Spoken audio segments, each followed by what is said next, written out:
சார்ந்த சகோதர சகோதரிகளுக்கு அஸ்ஸலாமு அலைக்கும் வரஹ்மத்துல்லாஹி வபரகாத்துஹு.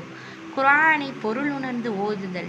அல் இமாம் இப்னுல் கையும் ரஹ்மத்துல்லாஹி அலைஹி அவர்கள் கூறுகிறார்கள், குர்ஆனை அதன் பொருள் உணர்ந்து சிந்தித்து ஓதுவதின் நற்கூலியை மனிதர்கள் அறிந்திருந்தால் அவர்கள் மற்ற அனைத்தையும் விட்டுவிட்டு தங்களை அதிலேயே ஈடுபடுத்திக் கொள்வார்கள்.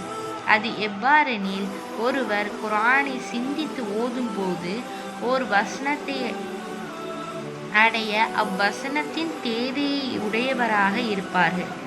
அதனால் அவர் அவ்வசனத்தை திரும்ப திரும்ப 100 முறை ஓதுவார்கள்.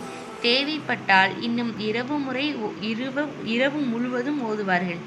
ஆகையால் குர்ஆனின் வசனத்தை பொருளுணர்ந்து சிந்தித்து ஓதுவது அதனை எவ்வித சிந்தனையும் புரிதல் இன்றி வெறுமன ஓதி முடிப்பதை காட்டிலும் சிறந்ததாக இருக்கின்றது. அஸ்ஸலாமு அலைக்கும் வரஹ்மத்துல்லாஹி வபரகாத்துஹு.